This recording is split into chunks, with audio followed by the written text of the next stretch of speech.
જય શ્રી કૃષ્ણ. આજે આપણે શ્રીમદ ભાગવત કથાના 17મા એપિસોડમાં પ્રવેશ કરી રહ્યા છીએ. આ એપિસોડમાં આપણે સાંભળશું ભગવાનનો છઠ્ઠો અવતાર પરશુરામ અવતાર. કેવી રીતે ભગવાને અધર્મિક ક્ષત્રિયોનો નાશ કરીને ધર્મની સ્થાપના કરી. ત્રેતા યુગમાં ક્ષત્રિયો બહુ અહંકારી બની ગયા હતા. તેમણે બ્રાહ્મણો, ઋષિ મુનિઓ અને સામાન્ય પ્રજાને અત્યાચારથી પીડાવ્યા. ધરતી માતાથી આ દુઃખ સહન ના થયું અને ભગવાન પાસે રક્ષણ માટે પ્રાર્થના કરી. ત્યારે ભગવાન વિષ્ણુએ ઋષિ જમદગ્નિ અને રેણુકાના પુત્ર રૂપે જન્મ લીધો. તેનું નામ પાડ્યું પરશુરામ.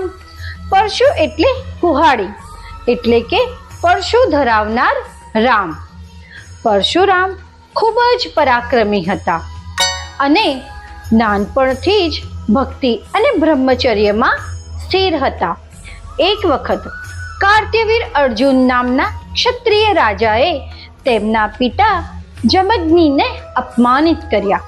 ક્રોધિત પરશુરામે શસ્ત્ર ઉપાડી લીધું. તેમણે સંકલ્પ કર્યો કે હું 21 વખત ધરતી પર અધર્મિક ક્ષત્રિયોનો નાશ કરીશ અને એ પ્રમાણે તેમણે ક્ષત્રિયોને દમન કર્યો, જેથી ધરતી પર ફરીથી ધર્મની સ્થાપના થઈ. પરશુરામે સાબિત કર્યું કે માત્ર શક્તિથી નહીં, ધર્મથી જ રાજ ચાલે છે. જ્યારે શક્તિ અહંકારમાં વપરાય છે ત્યારે ભગવાન તેનો નાશ કરે છે. સાચી શક્તિ એ છે જે ન્યાય, કરુણા અને સત્યની રક્ષા કરે.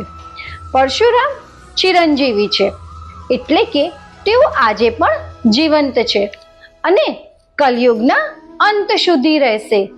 માન્યતા છે કે તેઓ ભગવાન કલ્કી અવતારને શસ્ત્ર વિદ્યા શીખવશે.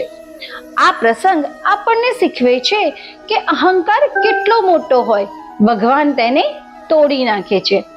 સાચો પરાક્રમ એ છે જેનો ઉપયોગ ન્યાય અને સત્યની રક્ષા માટે થાય. ભગવાનનો આશય હંમેશા ધર્મની સ્થાપના કરવાનો જ હોય છે. આગામી એપિસોડમાં આપણે સાંભળશું ભગવાનનો 7મો અવતાર શ્રી રામ અવતાર.